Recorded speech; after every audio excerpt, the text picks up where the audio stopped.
Eagles! What a great weekend in sports. What a great weekend. I won't lie to you. I watched a ton of NBA playoffs. I did. And I got to tell you, two biggest enigmas in the history of sports has to be what?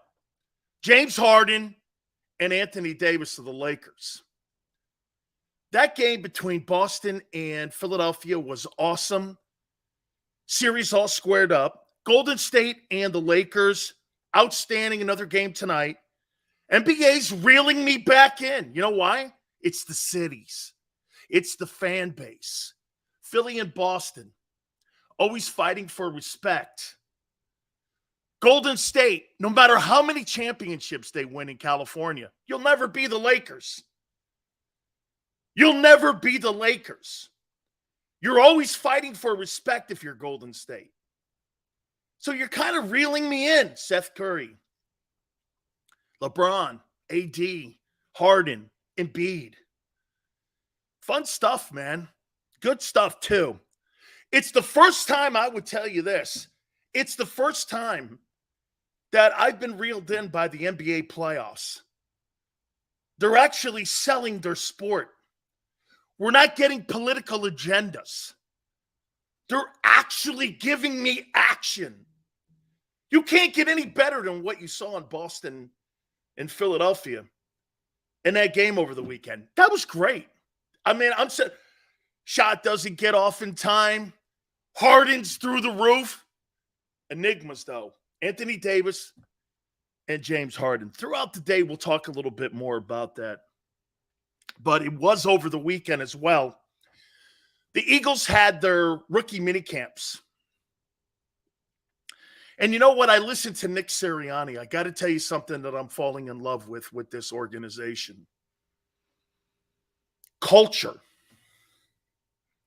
All Nick talked about was showing the young guys what's expected of them.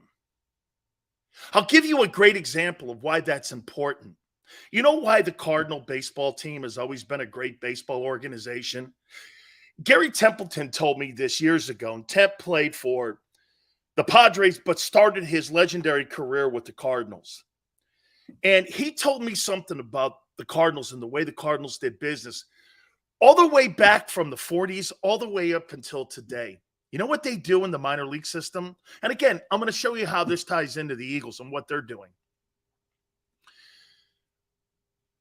Templeton said when he got the A ball, I don't know if you guys remember Gary Templeton, but he was a great ball player. And he said, you know, when I was an A ball, we got this book on how to be a St. Louis Cardinal baseball player. And you know what he said? You could take that same book to AA. You could take that same book to AAA. By the time you got to the big club, everything you had learned down on the farm, nothing changed when you got to the big club. This is some of the mistakes that Major League Baseball organizations make. Somebody does something different at A-ball, you get to AA, it's completely different. Guys get to the big leagues, they don't know what's expected of them. That's why the Cardinals, in my lifetime, the St. Louis Cardinals have always been a great baseball organization. Always a great baseball organization. Why? Templeton said, you know, when he showed up to the building, I knew exactly what the organization wanted me to do, whether it was Whitey Herzog or whomever. Didn't matter, A-ball, AA, or the big club. That is so important. And I heard Sirianni over the weekend saying the same thing. He was saying this. He goes, you know, I'll tell you, we spent the majority of the time showing players and showing the rookies what we're expecting of them. How you go to drills, how you get water, how you go to meetings. It was more about what's expected. As a player, all you want to have is people tell you, what are you expecting me? What are my obligations to the organization and how you want me to conduct myself? I'll tell you this, when I got to the Tampa Bay Buccaneers, I had no idea what they wanted because they never practiced success. The Eagles practice success. They practice it. They teach it. I think that's a great learning curve for young players or any business. What's expected of your employees? What are you expecting your coaches and players to do when they show up to the NovaCare Center every single day? And when you know that, it makes your job 10 times easier. When you go to a drill, when you understand what a coach says to you, hey, I want you to do this. We're going to go to this drill next. And I heard Sirianni talking about, hey, it was just really telling the players, hey, giving them a layout of what we're doing. You know, it wasn't so much about overloading on what defense to run. It was, in theory, teaching them the Eagle way. It was teaching them the Eagle way. I loved it. I loved it, man. I do. Because when you know that and you show up to you know when you're in a place of success. You know when you're in a place of success. When the first thing you're taught is what's expected of you. Because I could teach you all the defenses on the planet. But what becomes the most difficult thing sometimes, hey, Jordan Davis, this is what we want from you. Jalen Carter, this is what I want from you. Nolan Smith, this is what I want from you. By the way, we got a huge week set up. Gary Cobb, each and every single Monday, joins us from Fox 29 in Philadelphia. Tomorrow, Brian Baldinger. Thursday, Ice Cube's going to step in with us. I believe George Foreman's going to try to find a time this week, so we're going to have some fun this week here on the National Football Show. So Ice Cube's going to join us 5:30 Eastern on Thursday. And Baldy tomorrow from Tampa. He's there at the Buccaneer rookie camp, so he's going to I think from One Buck Place, I think he's going to check in with us tomorrow. So we haven't had a time yet, but we're going to find out. We'll get a time with Brian Baldinger from the NFL Network tomorrow. So we'll get that, and we'll have a great week this week, Karen. We appreciate everybody coming aboard with us. Thank you guys so much. We're going to get to all your takes here in a second. We definitely will. I got to tell you something, man. I heard something else, and I wish I had this when I went to the Buccaneers. But Hassan Reddick has now become a mentor to Nolan Smith. You know what Nolan Smith said? I have so many questions for him. I have so many questions about being a pro, how to prepare, how to rush the passer. What's the thing you look for when you're in the huddle or when you get to the line of scrimmage? He says, I have a billion questions for him. That is so great. Look at your culture. Your culture is about winning, developing, trust. That's a phenomenal comment made by, boy, I'll tell you something. Guys, I am falling in love with Nolan Smith. I am falling in love with this guy. He commands the room. He gets it. He's smart. He's a sponge for knowledge. I am totally falling in love with this guy. I see why people like him. And when you talk to him, there's something infectious about him. There's something about this player that I want to see success too for. I love this guy. He is becoming my favorite Eagle. Damn, I have so many questions for Hassan Reddick. I want to know what he thinks. I want to know what he sees. I want to know what he's – and I wasn't a fan of the kid when they drafted him. I wasn't a fan. I thought he had talent. I'm falling in love with the guy. I'm totally falling in love with this player. You got dual missiles. Two guys that are on the same page. Do you know how hey, you know what made that trade last year work so well with A.J. Brown? Do we not agree the impact that A.J. Brown had on Devontae Smith? Do we not agree A.J. Brown's impact on Devontae Smith was seen at the end result when you look at the numbers? Right? You see the number. AJ had a huge impact, in my opinion, on Devontae's development. And you felt it. You felt it. You saw it. I think you're seeing the same thing here. And you got dual missiles now. I think you got a chance to have the two best combination. Dude, I'll tell you something that the Eagles are building, which is incredible. You guys don't have the best corner in the NFL, but you got possibly the best duo of corners in the NFC, right? You potentially could have the youngest and most talented defensive tackles in the NFC. As of now, you don't have the best DT, but you may one day. And either Jalen Carter or Jordan Davis. Then you turn around and you look at the best duo offensive tackles. The best wide receiver duos. Got to tell you, man. Eagles are doing this right. They're doing this right. And they're bringing in quality guys. Nolan Smith is impressing me. The whole thing is, it's I don't know what's happened since Doug. Would you guys agree with me here?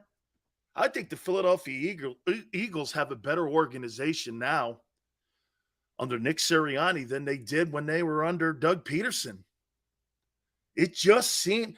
Now, we'll find out if some losing happens, how that looks. But do we not agree right now the Eagles are probably in the best place they've ever been in? And that includes even after the 2017 Super Bowl win. You guys agree with me? It's just, things are humming. There's momentum. There's just no let up. It's a commitment to excellence that you used to see with the Raiders. I've been impressed. I have been more impressed with this offseason than any team I can remember and how they've conducted themselves. Jalen conducting himself like a professional. The draft was handled great, even though, get this, some people don't think the Eagles really had that great a draft. I'll explain to you. We got a ton of stuff that we're going to hit on. We're going to look at some of the top offenses and really some of the best off seasons. Wait till you hear what some folks say. CBS ranked the top draft classes. And as I said, Gary Cobb's going to join us in hour number 2. Let's get to the topics. I want to have some fun here with this first one before we get into the second one. Joel Embiid, MVP. Bryce Harper, MVP. Jalen Hurts, some say would have won the MVP if he hadn't missed those games. Who delivers a championship for Philadelphia first? In your opinion, who is the guy that you think you would lean on that delivers a title? Embiid, Harper, or Hurts? Who delivers that championship first? Andrew says Hurts. Why? Why, Eagle fan? Why Hurts? I think there's a simple reason. Hurts. JM says Harper. I'd say Harper. Might be Embiid if they get past Boston. I think the enigma of James Harden puts a wrench in that whole thing, in that whole conversation. I really do. Because I don't know what to expect from him. I think that's also what's making the series compelling. Best overall team, to be honest. Sills, why are the Niner fans still crying? Well, that's what happens when lost opportunity and you had an opportunity to win the NFC Championship game and your quarterback got knocked out. And what happens is what could have been. They're in the land. The Niner fans right now are in the land of what could have been. And when you're in the land of what could have been, it's a purgatory like in a toilet bowl that continues to spin. You can't get out of it. It will be that way until September. It'll be that way until September, man. 49er fans are in that circular toilet spin right now, and they're in purgatory because their quarterback got knocked out. And at the end of the day, guess what? They're in the land of what could have been.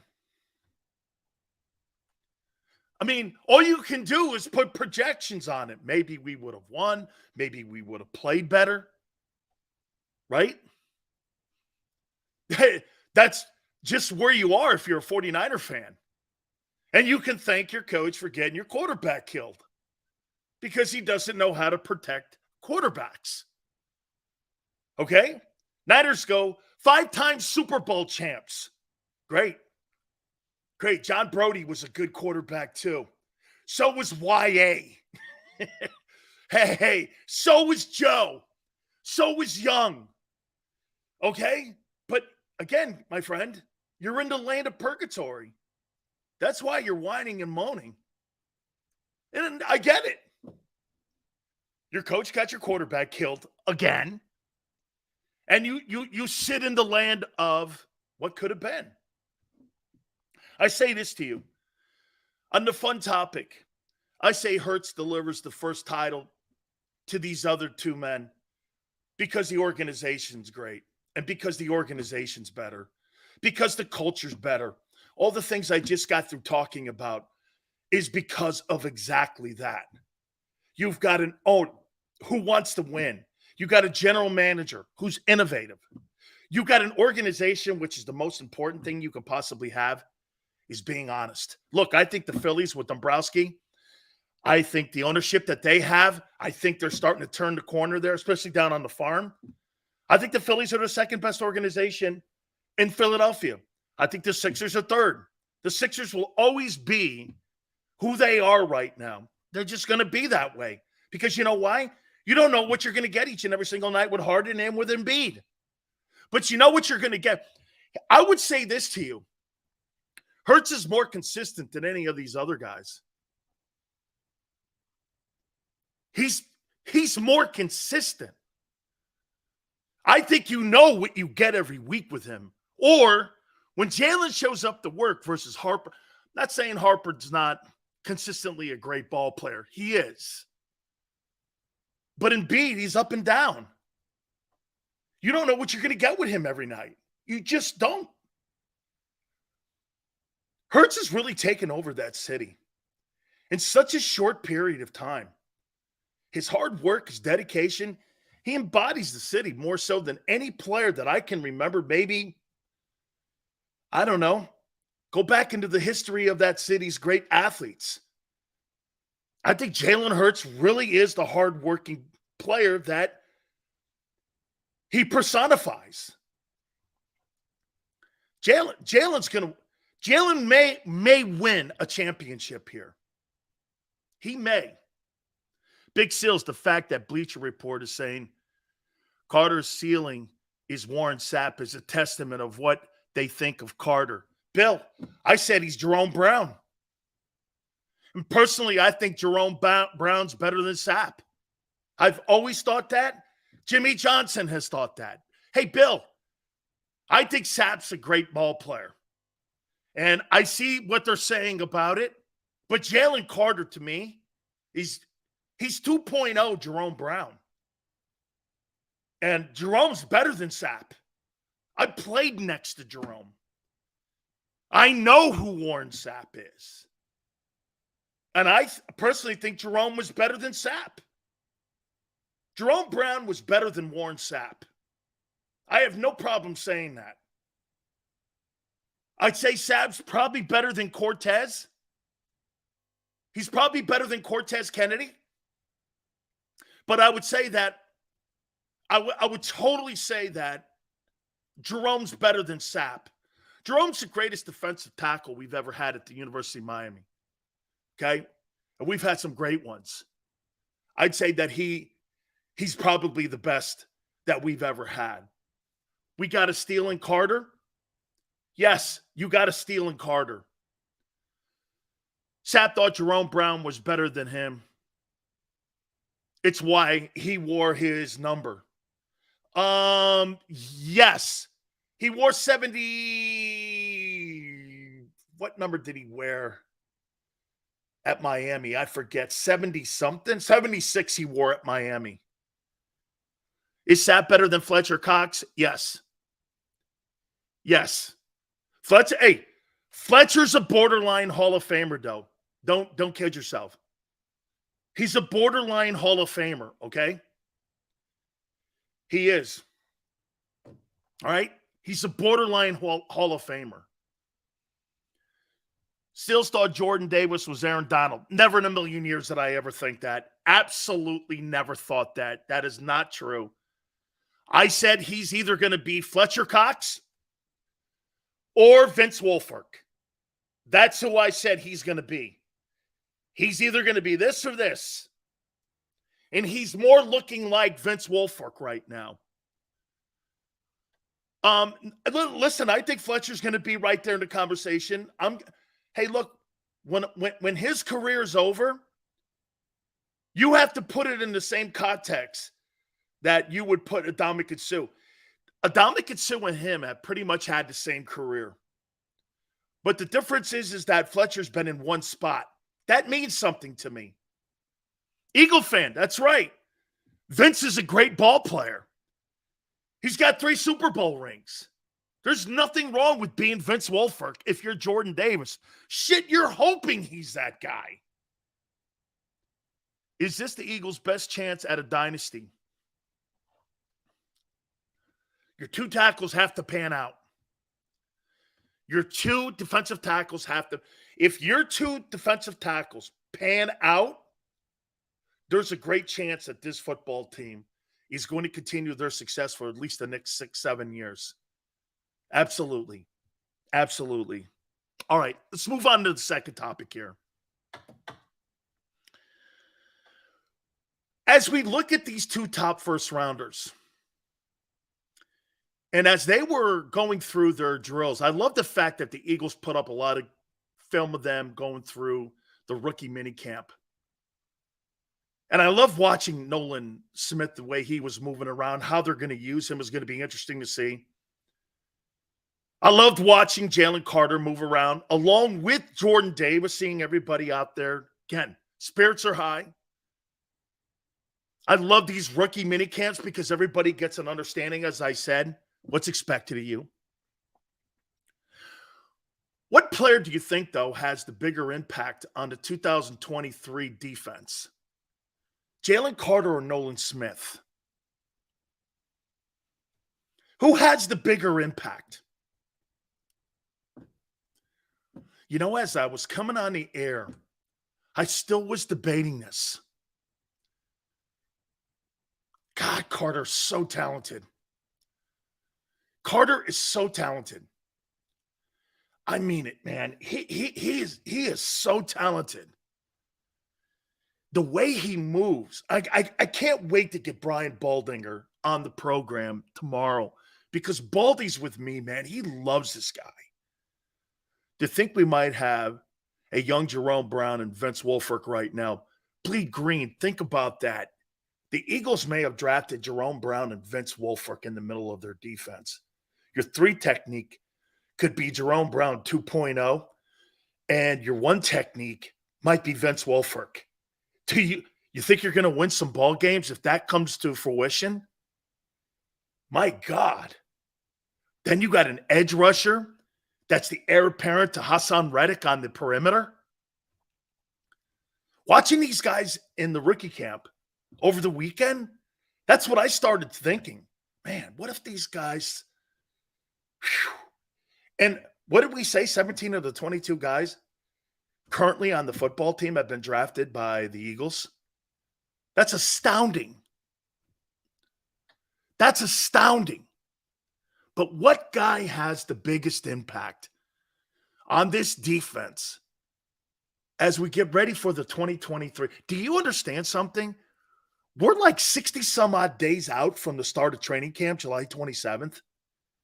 Look how close we are to the start of training camp. These guys are right here. They're right here. We got June 1 to get through. Hopefully they find some linebackers. But boy, I'll tell you, I love Jalen Carter. I just love Jalen Carter. Niner all day says Trey Lance season, baby. Silence the doubters. He sucks. He sucks. Okay? That's Brock Purdy's team. That's not Trey Lance's team. That guy will never, ever be where he was drafted. Ever. They took a gamble on a guy who played in a shit division. And it exploded on them. Trey Lance will never live up to where he was selected and how many first-round draft choices the Niners had to get and give to the Dolphins for them to move into that spot to get him. He'll never live up to that. He will never live up to that. Not in a million. I haven't seen one thing that makes me go, Trey Lance is worth that investment. And quite frankly, even John Lynch said, when Brock Purdy's healthy, it's Purdy's team. How would you like to have the last guy drafted in the draft being told that this is your football team, and the guy that you gave up all those draft choices for is being told you're going to be a backup? You're going to be a backup. If you're John Lynch, you're praying Brock Purdy pans out. Why? Because at least it'll cover some of the mistake that you made with Trey Lance. I don't see it with that guy. I absolutely do not see it with that guy. Maniac, what's up, my friend? Appreciate you coming aboard. Niners are in a shit division. Rams and Seahawks, I don't think it's a shit division. Hey, Cosmo, Purdy the chicken wing because of Hassan Reddick. Yeah. Carter will be fantastic, but won't produce like Hargraves did this year. Smith will be the key to stopping the star tight ends and better in coverage than who left. Can I make a prediction? Tone, you ready? I'm going to make a prediction for you here on Nolan Smith. I think Nolan Smith, when everything's said and done, is going to show more promise than Michael Parsons. There's something about Nolan Smith. There's something about him. It's just Micah Parsons loves being a Dallas Cowboy TV star. Nolan Smith wants to be a football player.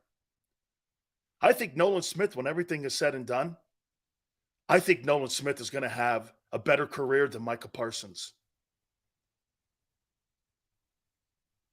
And I didn't think that 2 months ago. I did not. Listening to him, watching him move, hearing him talk about wanting to be around Reddick, asking questions like that resonates with being a pro. Now, he's got to go out and do it. But this is a prediction. This is a prediction. There's something about Nolan Smith that's special. I don't feel special for Parsons. I think he's overhyped. I don't really think so much he's overrated. He's just overhyped. Dude, when healthy, I think Chase Young's better. How many people think Chase Young? Rye asks a great question. Can he cover tight ends? RY, I don't know if they're going to ask him to do that. Okay? I don't know that. But when you run a 4-3, he is more physically, I think he's more physically built, and he's better physically built than Parsons is. I think Nolan Smith's going to have I think he's going to have a better career than Parsons. I think Parsons doesn't show up a lot of times. Yale says he needs more strength to improve a bull rush. Here's something here, though, Yale. I'll take speed over power any day. Speed kills.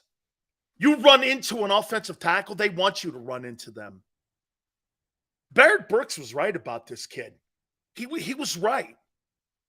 This guy looks like he's got all the physical tools to be a special football player. The way he runs, the way he plays, you watch him on tape. I think health is probably a little bit of an issue, too, of the last 3 years at Georgia, something that I'd like to see a little bit more. But just listening to him at the rookie camp, I'm falling more in love with this guy. I think he's going to be a special football player. I think he's going to be a special player. Okay? Speed and leverage, Eagle fan, I agree. Now, to get to the question here, who has a better impact? Who has a better chance of having and being used as a weapon more? It's Nolan Smith.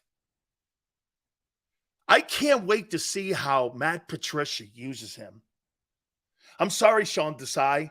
I don't really know too much about you and how you're going to move these guys around, but I do know how Matt Patricia moved around Vrabel and Bruschi and all those guys when he was the D coordinator, along with Brian Flores. So, Sean Desai, I don't really know that much how you're going to use him, but I know what Patricia does. Weapon. If Micah Parsons is not having a good game, he quits on the team and pouts. He does. When Lane was dominating him, Lane was totally dominating the guy. And then what did he do? Once he got beat, he started shutting it down. Greenblood. Smith and Carter landing in Philly is the best thing to ever happen to their careers. They have great players to learn from. Not only that, Greenblood, but they have a great environment to learn from. As I was saying with Philadelphia and how Sirianni was talking to the young players and telling the media, the number one thing that we do when we're talking with the rookie symposiums and we're talking to these young guys is showing them what's expected of them. Every guy right now is coming out of that weekend knowing exactly what their goals are because they've given what these guys need to do. This is about studying that playbook. Because right now they're overloading the rookies as much as they possibly can. They're overloading them. When you go to these mini camps, they give you as much intel as possible to see how much you retain. Okay? That's what they do. JM says, Nolan, will he okay. Nolan Smith will be benched. Okay? Eagle fans ready to, okay. Well, they tried to touch him in college, and he used leverage to get past them. And remember something, some of the tackles that were highly drafted and put into the NFL, he beat them. How he turned the draft capital from Wentz trade into Devontae Smith, A.J. Brown, Jordan Davis, Jalen Carter, Nolan Smith. I mean, he really did. Sidney Brown is going to be better than CJ. Let's wait and see on that one. Because remember something, CJ's not really a good safety right now.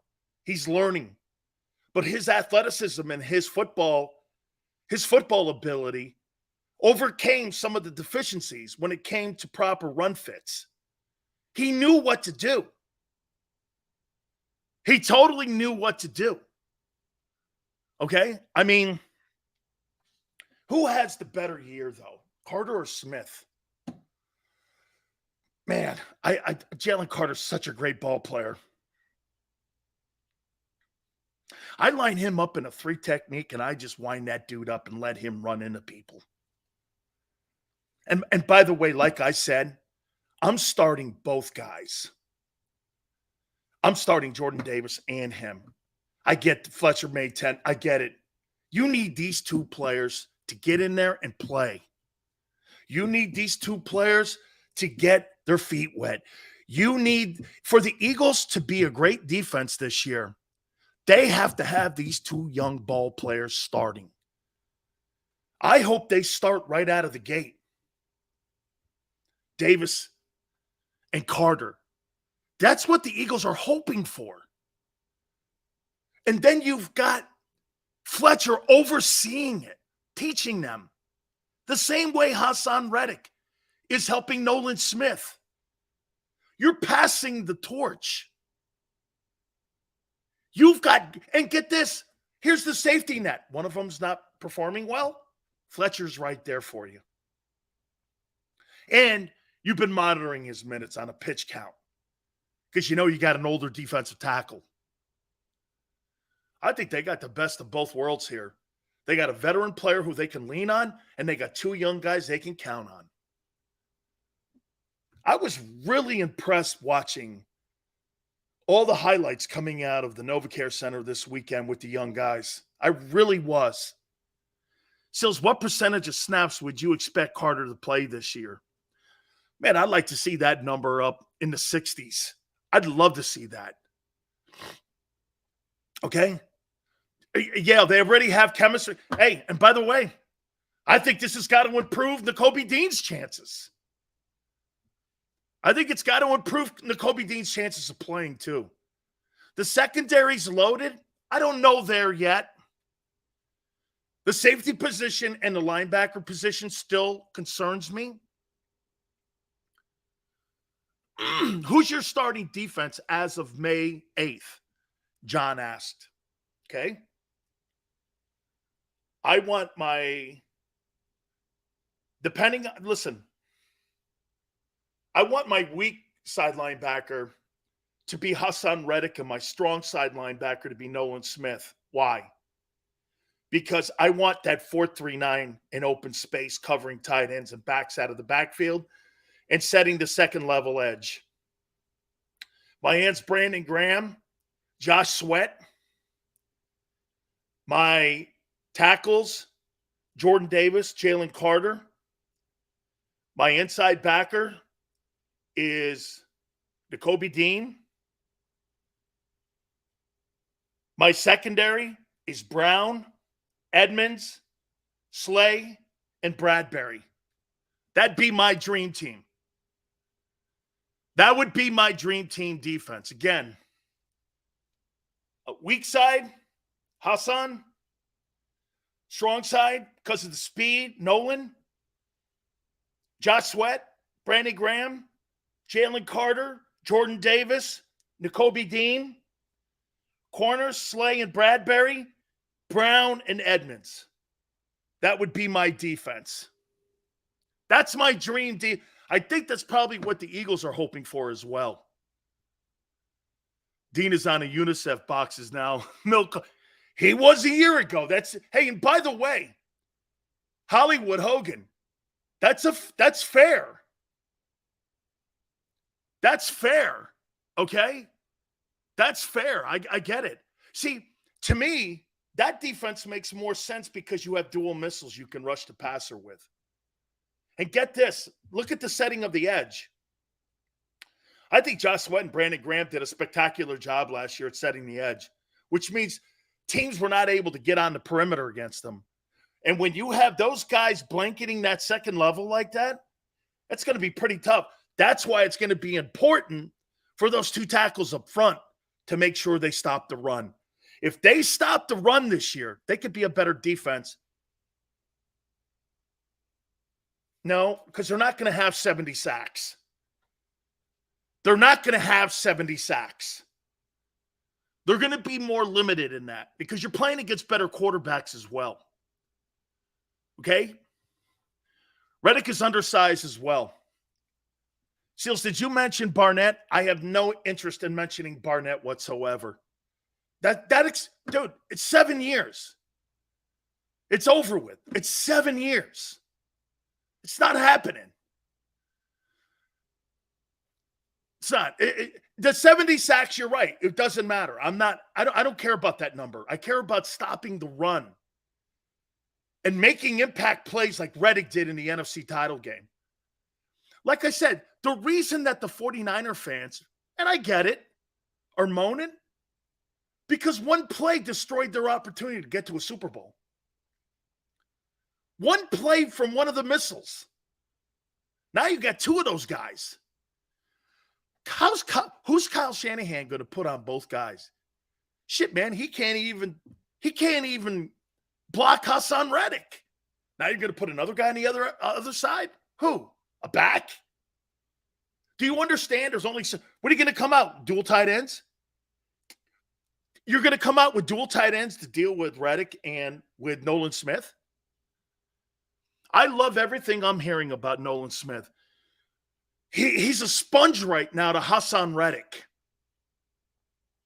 I love it. That's how you become a great pro. It's just listening and learning, watching game tape, asking questions. He's not afraid. You know how many times you become like a church mouse when you walk into a place and you're not asking questions to the veteran guys who want to help you? The veteran guys will help you if you ask. Okay? They will ask you. Sills, so take the role of opposing OC. How would you game plan against the Eagles? I would immediately, okay, relative. Here's how I would, and what I would do to the Eagle defense. Immediately. I would threaten your linebackers in the middle of the field, and I would attack your safeties, and I would first initially start running the ball at you. I want to see if you have fixed it. 2 years, you've not really been that great against the run. You were a little better last year on first down. The year before that, you were not good at all. So I'm going to run the ball right in between the tackles. And I'm going to run right at the heart of that defense. I want to see if Dean can hold up. And I want to see if those tackles inside can stop the run. That's how I would attack the Eagle defense right now.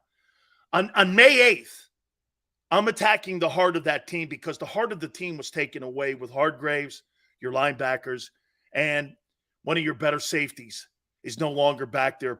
Actually, two of them are no longer back there in the secondary. Epps is gone. Gardner's gone. Linebackers are gone. Hargraves gone. So I'm going to threaten that. I want to see if you have fixed it. And I want to see what kind of defense Sean Desai or Matt Patricia, whomever's calling the defenses. I'm assuming it's Desai. I want to see how he's going to game plan that.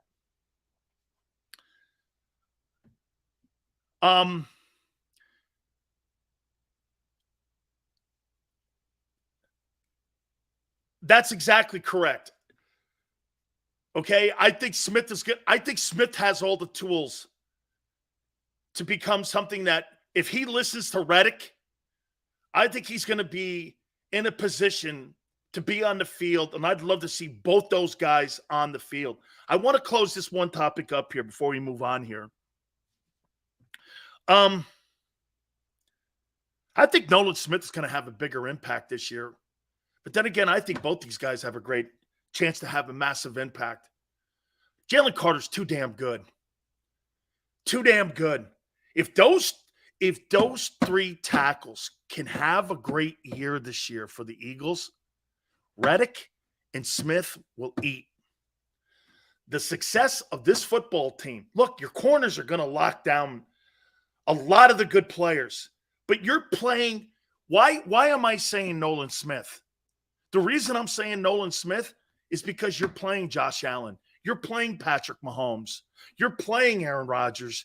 You're playing some of the better arms in the game today. These guys are going to find the open guy. And every time that Jonathan Gannon was going against one of these elite guys, he had troubles.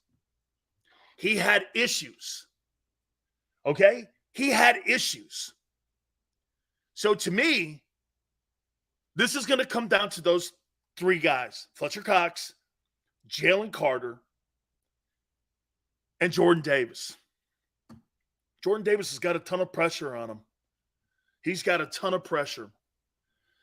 JM says Reddick isn't the player he was in his fourth season. In his first season, I don't care how he was used. It took him time to develop. JM, I don't agree with that. I don't think Arizona and Carolina knew how to use him. I think what they did was if you think about even Micah Parsons, how did they find out that Micah Parsons can rush the passer? Their defensive end got hurt. They put his hand in the dirt. All of a sudden, they found out he was an edge rushing demon, according to them.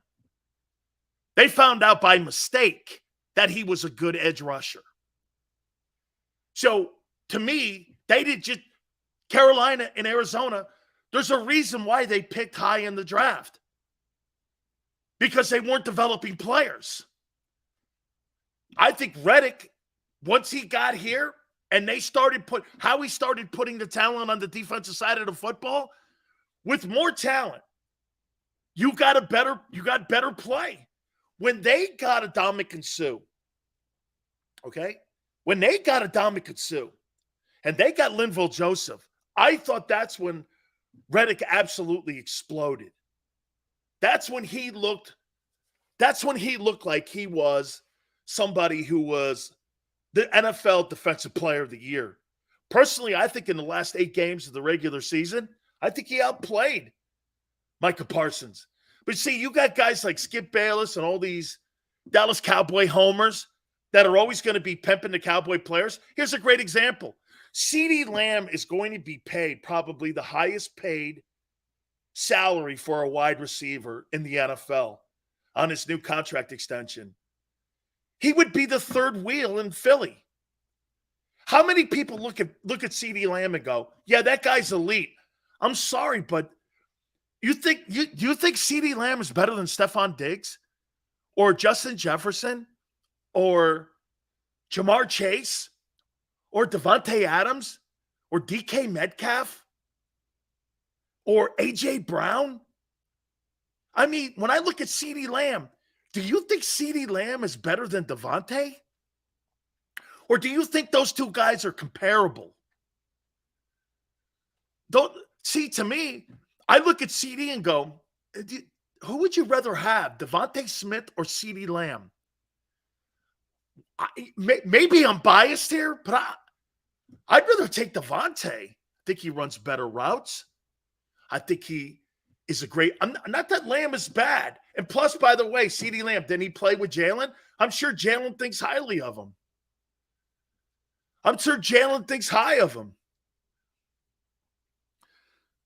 Smith is what better? He's a better route runner. I think he's a better route runner. I think he runs better routes than CeeDee Lamb does. I think CeeDee Lamb could be shut down.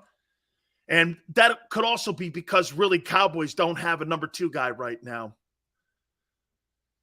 I mean, when the Eagles were scrimmaging the Cleveland Browns last year in the preseason, the guys in Cleveland were telling me, dude, this guy Smith, I mean, this guy runs as good a routes as anybody.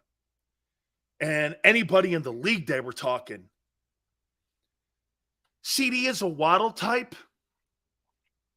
Something about a quick twitch with, okay, I see the quick twitch with Devontae. Okay, Cooper Kupp has just got a knack for getting open. Kupp has got a knack for getting open. He's a pretty good ball player, man. I mean, there's something about him in open space. I see where you're going there with Devontae too. Is he Cooper Kupp?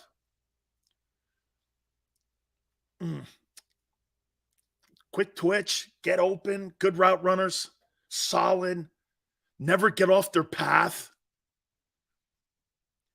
Cooper's bigger. He's bigger. Devontae's a little more frailer. You know what I mean? Devontae, I like Devontae more than I like CeeDee Lamb, but the Cowboys are going to pay that guy $24 million. I guarantee you they put him up in that in that Tyreek Hill category. They start paying him that kind of money. And then you start turning around and you're going like this. This is the problem that you have with the Cowboys. Cowboys overhyping and what? Overpaying. Constantly. They do a nice draft and they do a nice job at developing talent. But at the end of the day, the Cowboys do what in the end? They end up becoming a team that's always a salary cap hell, and they have to end up cutting players. And before you know it, that's why Dak Prescott starts going the other way. I got to throw a stat at you real quick here. I want to throw this at you about Dak Prescott. This is an amazing number. This is an amazing number. I want to show you this. And this goes to what you guys tell me about Josh Allen. Look, I'm a Josh Allen fan. I love Josh Allen. By the way, top of the hour, we are going to look at the best offenses in the National Football League. We are going to look at the best offenses and the best offseason so far. I'm going to put that together here. So that's going to be at the top of the hour. Also, best draft classes. Top 10, according to CBS, not me, according to CBS. So we're going to do that. That's at the top of the hour here. Don't forget, Gary Cobb. Got a great week lined up for you, too. Tomorrow, Brian Baldinger's going to join us, and on Thursday, Ice Cube is going to step in with us. You guys said this about Josh Allen, and look, I'm not walking this thing back here on Josh Allen because I think Josh Allen is a great talent. But listen to this number over the last 33 ball games. Over the last 33 NFL regular season games. And Devontae attacks the football. He does.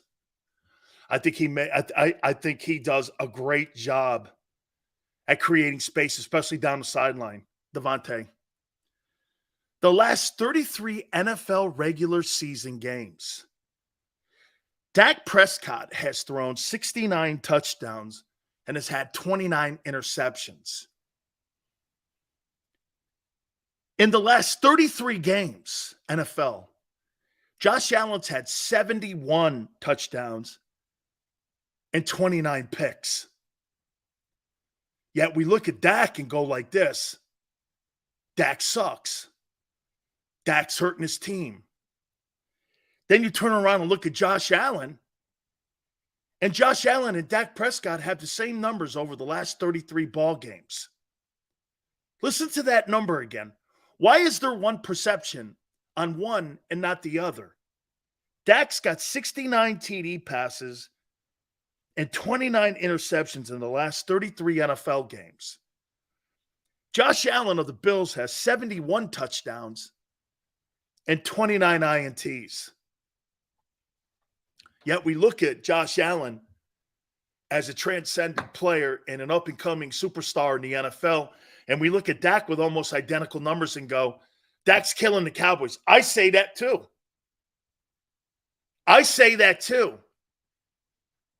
But theoretically, over the last 2 years, they've been the same guy. Callie Green goes, Dak doesn't have Josh Allen's arm. I would say that Allen's a better, but get this. You're right. Callie Green, but here's something you always have to put into context here.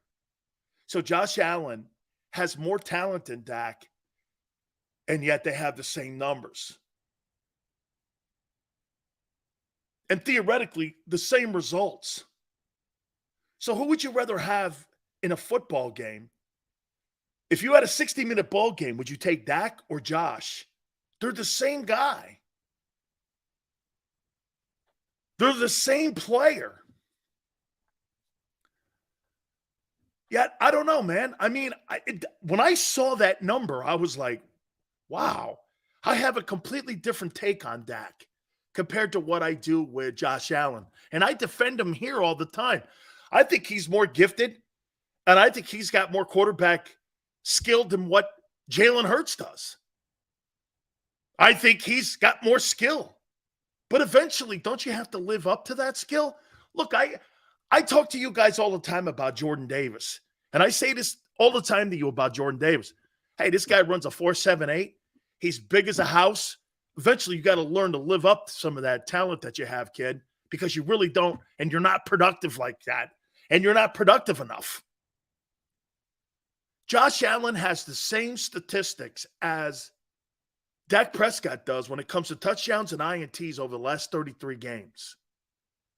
So before we start shitting on Dak, including me, Dak Prescott is actually in the conversation with one of the better quarterbacks in the National Football League.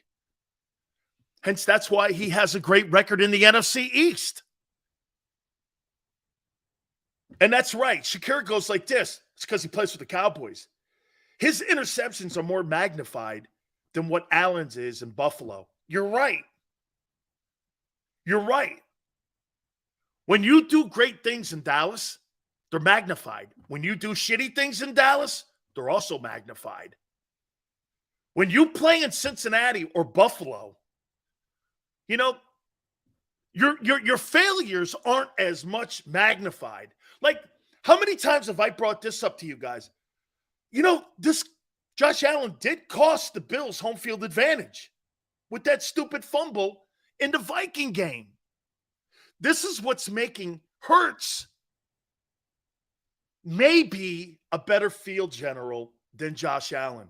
That's a really great comment. Think about it. Who's a better field general?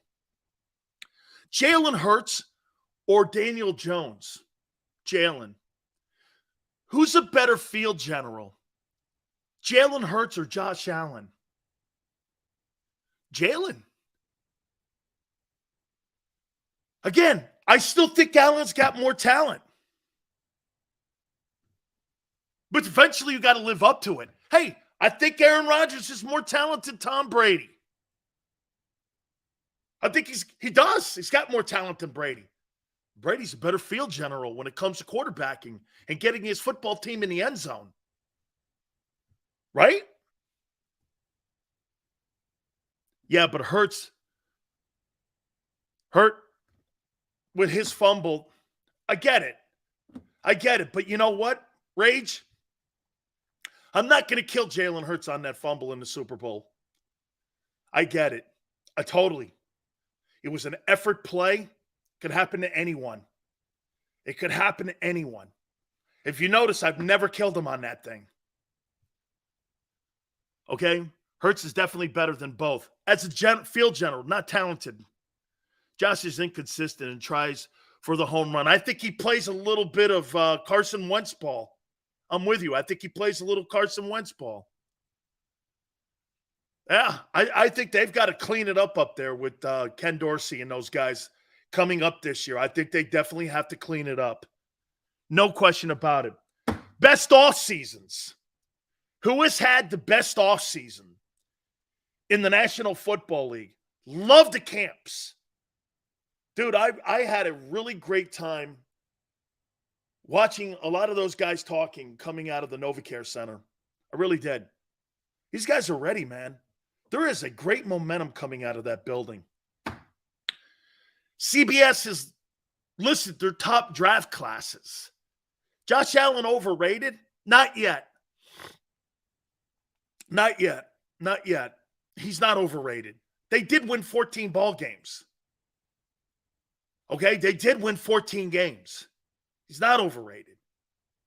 He does make mistakes, though. And one of the reasons he makes mistakes is because of the high percentage turnover plays that he has. Jalen doesn't have high percentage turnover plays. He doesn't. He's not going to turn the ball over. I'm going to say it one more time to you guys. I would rather have a quarterback that has 22 touchdowns and 6 interceptions than a quarterback that has 31 touchdowns and 18 picks. I'd rather have the lesser turnovers and the lesser touchdowns because this is the convenient thing that Jalen does. Jalen could get you 10, 15 more touchdowns or 11 more touchdowns, running the ball. And those are high percentage plays versus a plus 25 play. See, the Eagles play turnover ball. They're not going to turn it over. They don't care if Hurts ever throws for 30 touchdowns. It's not important. What's important is you don't want to see a high turnover. You just don't want to see high turnovers. That's what started killing Carson Wentz's career in Philly was the turnovers. Pat, sack, fumble, field goal, touchdown, poor field position. How many times did you see that? It was Carson Wentz football at its best. Right?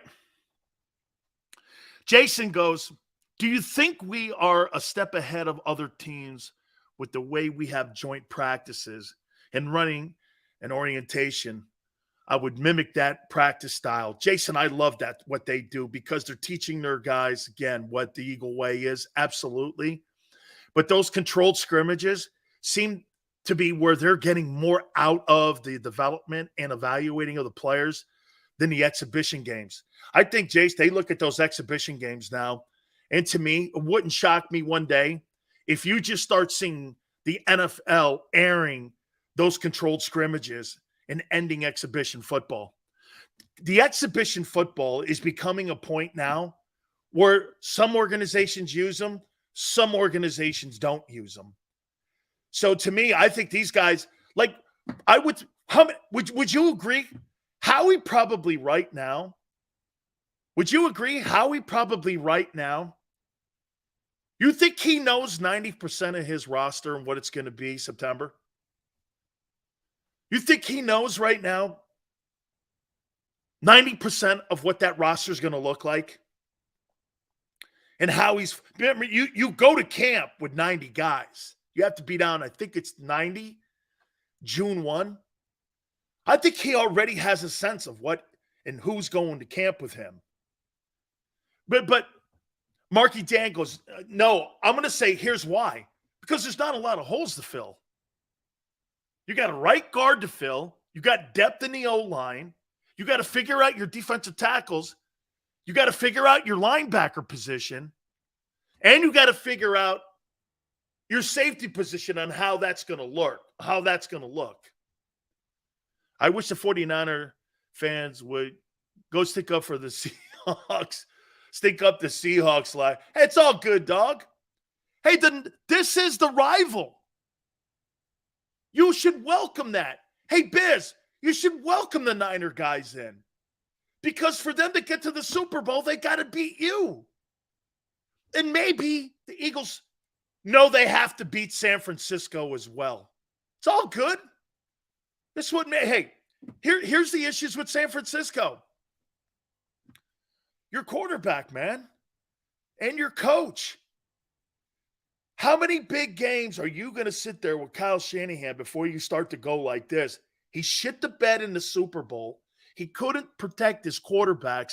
He got Purdy killed. Doesn't it ever get to a point where you do this about Kyle Shanahan? If not now, son, when? Are you going to continue to go down this route with Kyle Shanahan? I mean, Jim Harbaugh got to the Super Bowl. And I get Shanahan has too. But every time Shanahan gets to the Super Bowl, he stinks the joint up. I mean, when does it get to the point, like Tone says, how many years are you going to let Kyle Shanahan put his name on the test before this guy eventually has to pass the bar exam? You can't call yourself a lawyer because you take the bar. I mean, I know we stayed at a Holiday Inn Express, but that don't make you a lawyer, son. You got to actually pass the bar. Bad luck. Yale goes bad luck. So wait, RG3, okay. I think they brought him, but watch this here, Yale. So they brought RG3 back too soon in Washington, right? Could we do that? How many people would look? This goes out to Niner guys. Hey, Niner all day. So when he was there in Washington, do you agree they probably brought RG3 back too soon? You think that's fair? They brought him back too soon, right? He wasn't completely healed. Allen is what Wentz could have been. Same style of play, totally different outcomes. Agreed. What, right? Well, didn't they put Brock Purdy back? Didn't Didn't they put Brock Purdy back in the game when he had a completely injured arm? What would make you think that that's coincidence? He sent Purdy back out there. They had RG3 back on the field too soon. He got Trey Lance banged up. He got Garoppolo banged up. I mean, you think that's all coincidence? Or desperation? Doesn't it come off more desperation? It's like desperation to get to the game. You see, because I think that one thing is still going to always be over Kyle Shanahan. Hush, you had the biggest lead in Super Bowl history, and you shit the bed in the second half against Brady. You had a shot to beat him, and he took it from you. It was like in The Last of the Mohegans, you know, when that Indian chief reaches into that English officer's chest and pulls his heart out and goes like this. I don't know why I see Brady like that. Am I right? Remember in Last of the Mohegans, if any of you have seen that movie, when that guy just cuts that guy's heart out, reaches in there, pulls that English general's heart out, goes like this and squeezes it. I'm like, how come that reminds me of Brady doing that to Kyle Shanahan? He just grabbed it right there in the second half. Brady just grabs his heart and just squeezes the shit out of it. All right, I got to take a timeout. Best off seasons. I don't know why I'm hollering. CBS ranked the best draft classes. I want to hit on that. Gary Cobb at the bottom of the hour. Hit the like button. Hour 2.